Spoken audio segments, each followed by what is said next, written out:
This is IA Forward, your playbook for success as an independent insurance agent. Here to help you knock it out of the ballpark are your hosts, Shane Tatum and Tonya Lead.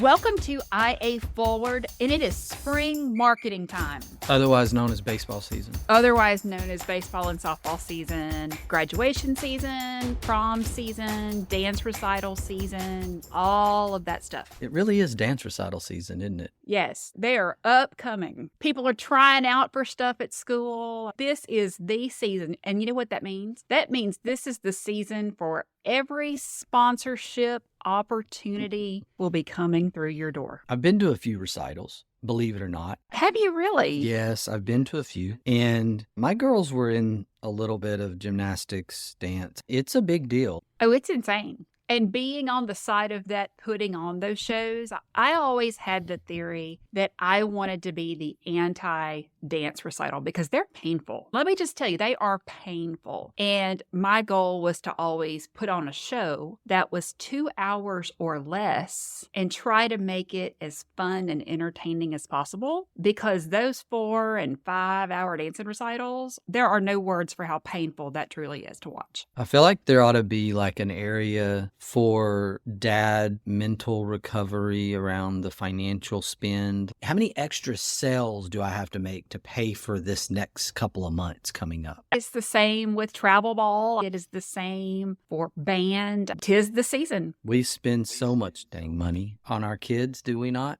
And we love it. We love what we do, but it's everything. But it's also very important that we do it eyes wide open and we do it for the right intention, because we settled on that years and years ago. We were not doing this for scholarships. It was totally different approach. And if you're doing it for the sake of scholarships, I'll keep repeating this forever and ever, then just put the money to the side and let them do the school stuff and you'll pay for college. That's the old adage, but that's not why you do it. You don't do it for the scholarships. As agency owners, this is one of those times we have the opportunity to be grateful, because not only are we in the best business in the world, but we have the opportunity to make the money to support our children, and we have a lifestyle business where we can be there for all of the events. This is very true. And it's really easy to focus on what might be perceived the negative, and that is the financial spend on these things. But to Tonya's point, just the sheer fact that we have a business that we can be able to show up, we can commit time and have financial resources in order to do this. I know there's also the community support side of this with others that may be in a situation where they need some extra help. There's just a ton of opportunities here for us as a community business, a small business owner, to give back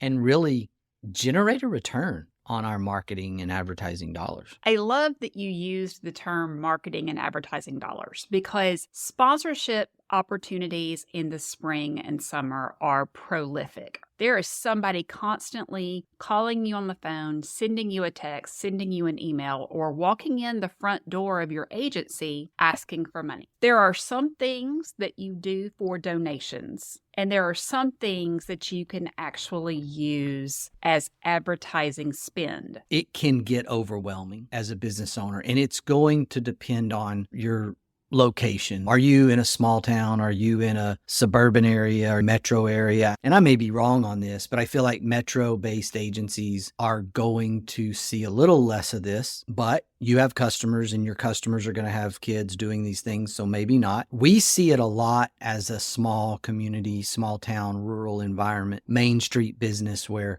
it's hard to miss us. Our building on Main Street is somewhat of a billboard, and we have a target on our back for being asked to support, advertise, sponsor, and we turn that into advertising or marketing dollars is how we see it. But the opportunity to do all these things seems to run at us daily almost. I love the process that we have put in place for school children asking for sponsorships. This is born out of parents calling and asking for us to sponsor something over the phone. What we did is we require students to actually come into the office physically and ask for the money, present what it is they're asking us to do. And it can be nerve-wracking for those 10-year-old, 12-year-old, even the 16, 17-year-old high school students. It can be, but I love the process. I used to do this personally. I do it less today unless somebody just walks in on us. It's more scheduled out with our community relations director. And there's a formal process to help the student understand, hey, we're a business. It's not just like free money. There are people behind that money working hard to earn that money. There are employees, there are customers. Like, I don't think all the time that every single person asking for this money understands that a lot of times the money that's being given is being given sacrificially. From a marketing side, this is where there's actually a little bit of ROI on those donation dollars. When the student comes into the office, you're able to take a picture of you presenting the check. You're able to post that on your social media, say, we are so excited to support XYZ school.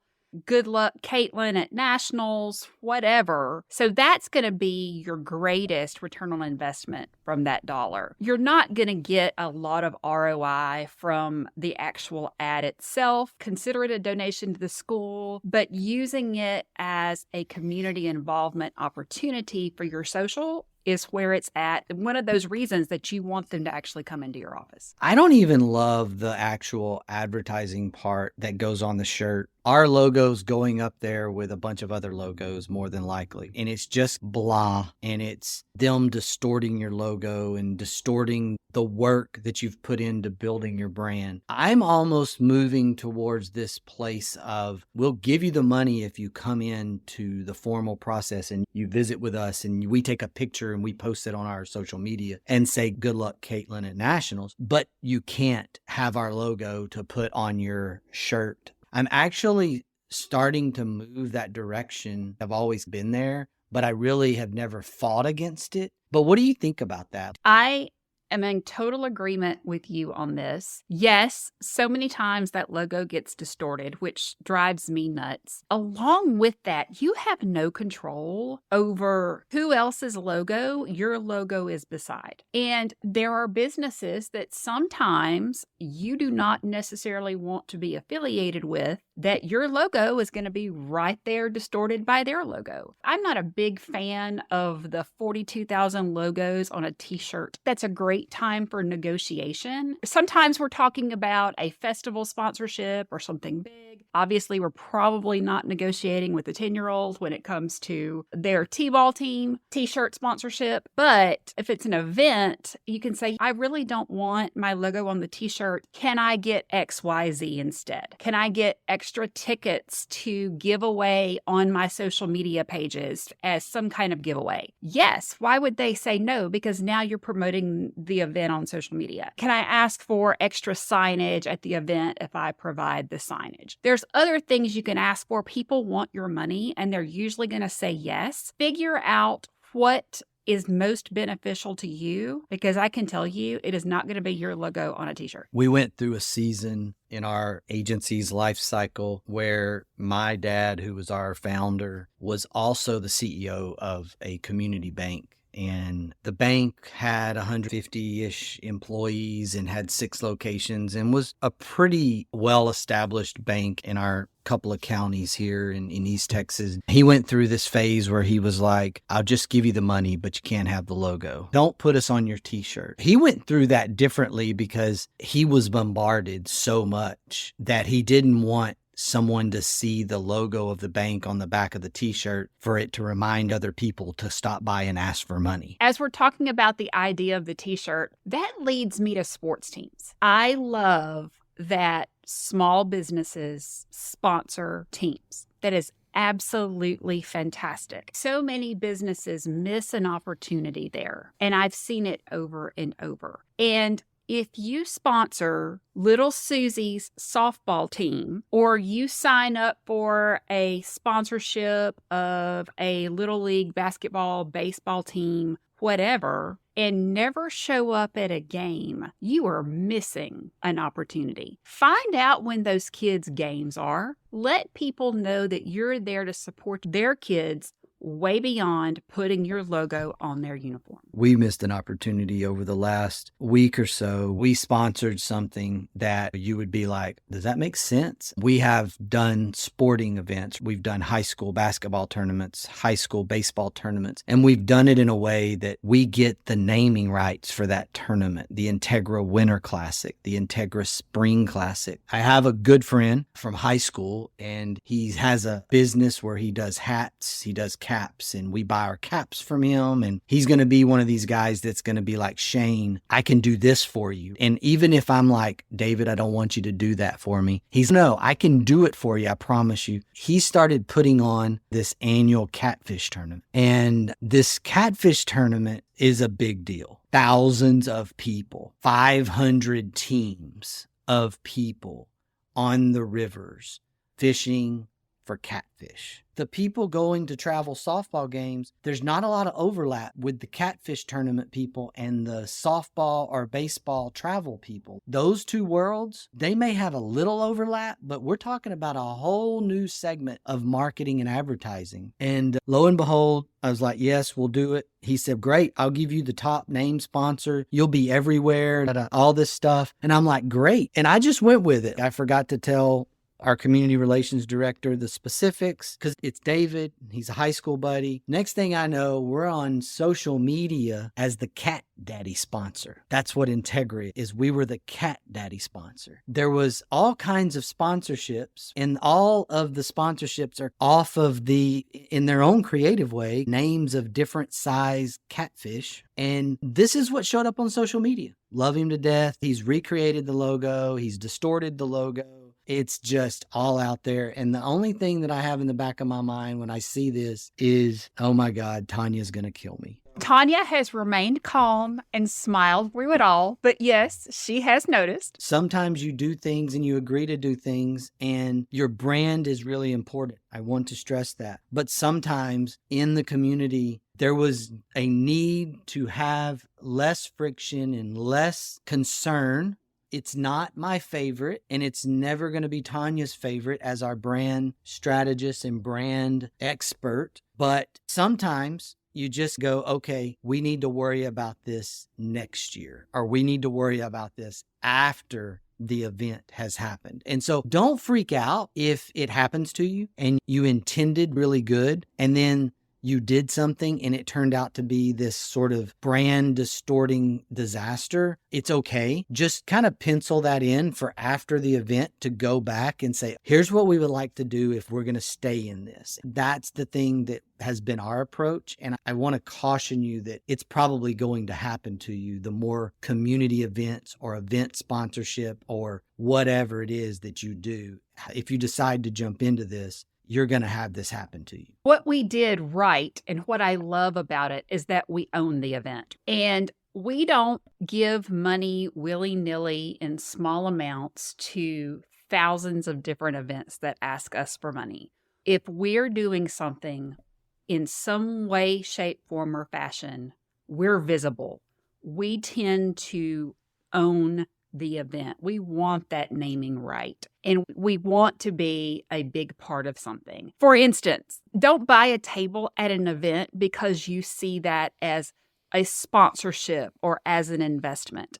You're going to get the same ROI on buying 2 tickets and going to the event than spending a fortune on a table. That said, if it is the XYZ insurance purse bingo event, that's different than buying a table. I would almost say maybe my dividing line is don't sponsor buying a table and hope that the people are going to show up. Buy the table and own the table and send your people or have your people there. And even better, have yourself there. Be committed to that event. That's the main thing. It's about your visibility as much as anything as an agency owner. There are things that we do that I try to get there. Our basketball tournament is one that I try to be at. The baseball tournament's tough for me right now in the season of life I'm in because I'm probably chasing my daughter's games right now, right in the middle of our tournament, and I tend to miss that. But as we stay on that trajectory in a couple of years, I'll probably be at most of the games, and we'll talk about throwing out a first pitch, or we've done some of that before. before, but just ways to just be all in. The little things just don't feel good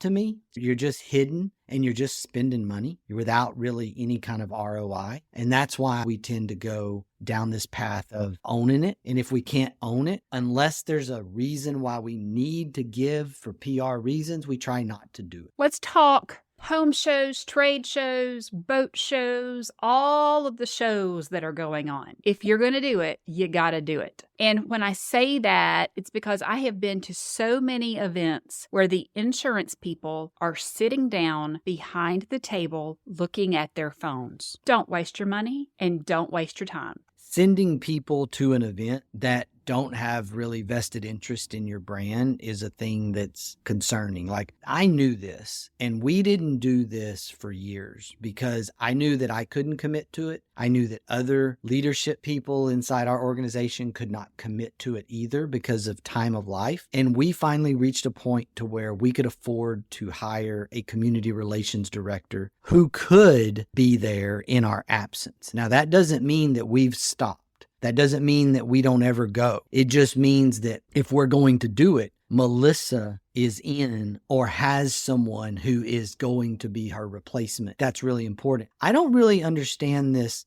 Let's send Susie, let's send Joey because they're part of the sales team. Hopefully your salespeople should be able to be trusted for that, but they got to buy into it. They got to really believe that the boat show or the home show is going to benefit them, that they're going to actually generate some opportunity off of that. Otherwise, you should be the one going. You should be the one building that brand and owning it. Otherwise, don't do it. We just keep going down this path where why do we spend money and not really get fully into the money we're spending? It absolutely blows my mind why we do this because it's wasteful. And I do not mind spending money. I don't like wasting money. That's a different thing. Are you an in front of the table or behind the table person at a trade show?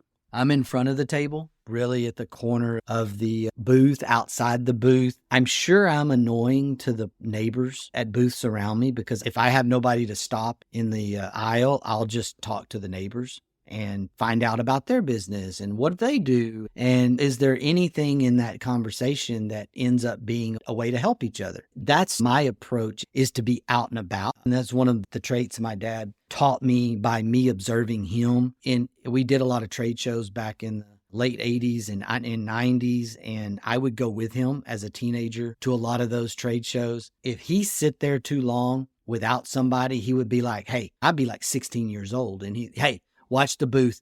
I'm going to go find some business. So he was out. He would walk the aisles. He would do whatever needed to be done if it was slow. And he didn't mind leaving his 16-year-old in charge of the booth so he could go do that, which was funny in hindsight. But it taught me that I had to step up and learn how to have a conversation with people. And a lot of times that conversation would be, yes, here's our stuff and here's a brochure. And then the question would come and then it was like, yeah, my dad, he had to run and get something to drink. He'll be back. Can I get your card? So there was a lot of little things that I learned in there. It's important that you are in a trade show booth, that you're not just bump on a log, looking at your phone, counting the minutes until it's over. That's not the point. The point of going to a trade show is to generate leads. And so you should be lead generating the entire time. There are so many school events this time of year that we can really create some symbiotic positive energy from.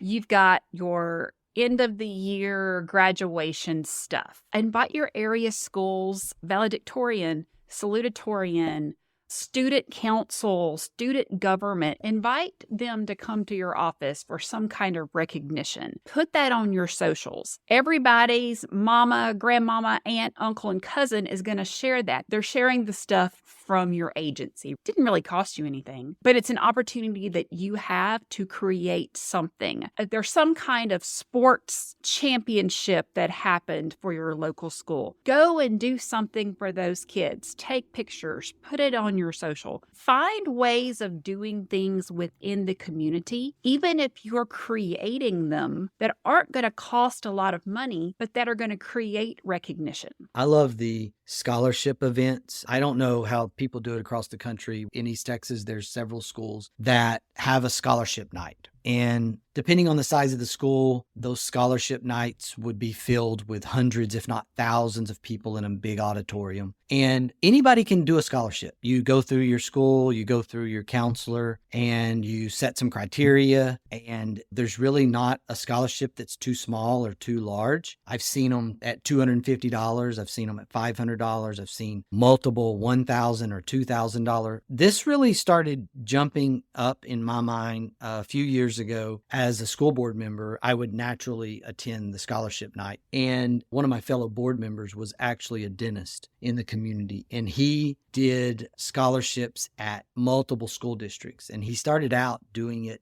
at $500. And so he would do 4 different school districts. He would do a $500 scholarship, and he would go present the scholarship. And when he presented the scholarship, he would get his picture with the recipient. That would go in the paper. That would go on social media by some local paper, local TV station. He would put it on his social media, or somebody at his office would. And that thing just spreads. The school would post it. Then all the grandmas and grandpas and moms and dads are sharing it. Man, he just spent $2,000 for the year. And I don't know how many eyeballs he got.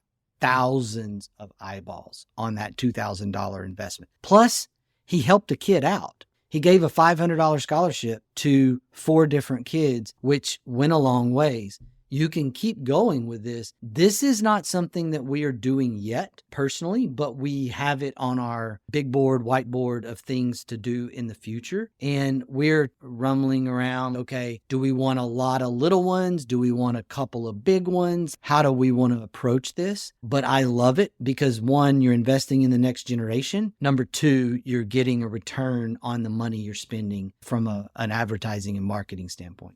My family gives a scholarship every year. And this is one of my favorite marketing stories because the 3rd year we gave it, the trophy company misspelled the word scholarship. And so here I am presenting this plaque to this incredible young lady that says the Evans Lead Memorial Scholarship. And you know me, you know how mortified I was by the scholarship plaque. And the young lady we were giving it to, we had known for years. And she's, don't you dare change it. She goes, because I'm going to have this on my wall for the rest of my life because, Miss Tonya, I know you and I know what you went through over having to present this in public. So did you actually say it with a lisp and actually say scholarship? No, I did not, but plenty of people did for years after that. Yes, why not? I can understand that. There's so many really cool things that you can do with community relations in general, and how we spend our money is really controlled by us. And I want to encourage you to not feel like the pressure of, I have to do this or I have to do this other thing. You don't. You get to decide. You really do, as a business owner, get to decide where your money goes. And I encourage any agency owner to put some thought into how you're applying your spend around advertising and marketing. And know that you can ask for more for your dollars. For some reason, we as independent agents and as small businesses have a tendency to accept what is presented. Now, we don't do that in so many other aspects of our lives, but when it comes to advertising and marketing, sponsorships, we tend to accept what is presented. It is okay to ask for what you think is going to really benefit your agency. It may not be what's on that piece of paper or in that email, but if you take the little extra time to figure that out for yourself, it is amazing what it will do. Beyond that, if you're just giving money to something, no, you're not going to get the same kind of return on investment as if you are giving your money and your time. Being there in person and being active while you're there is where you're really going to get ROI.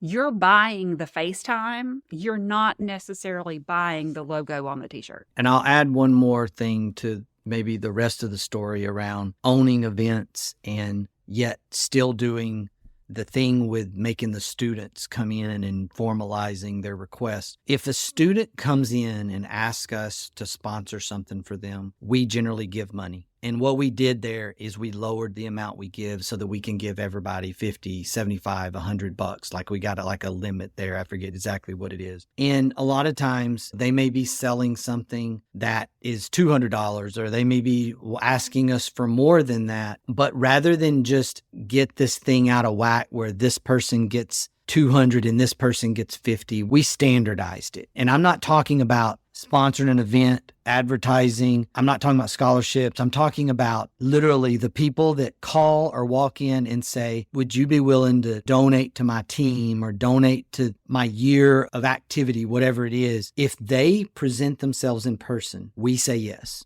Unless there's some exception. I don't know what that would be, but I don't know of a situation where we've said no. We say yes, but we say yes on a smaller amount. It just takes the why not this person versus this other person. It takes all that out, and being on Main Street, it just works for us. Do we give out a little more? Maybe, but I've watched that line item in our financials, and I've watched that line item stay pretty steady because we're not doing a big advertising thing when we give that money away. When we give that money away, we know that we are just giving it to that student. We know that we are just saying, here you go. No strings. That mindset from what Tonya's saying is just know that's not advertising. That's donations. That's here. We're wanting to help you. That is something that's really important, that we separate that advertising, marketing, even sponsorship category with donation category. You're the one that's going to actually make that worth your time and your money, because you're going to be the one taking pictures. You're going to be the one posting it and making sure that the right people are tagged so it gets shared. I'm going to leave us today with this quote from Gail Devers. Understand, to achieve anything requires faith and belief in yourself, vision, hard work, determination, and dedication. Attitude's a choice. Make a great one. Bye, y'all. Ready to get the ball rolling with your independent agency? Learn more at IntegraAgent.com. That's IntegraAgent.com. Thank you for joining us on IA Forward. Make sure you never miss a show by clicking the subscribe button now, or learn more at IAForward.com.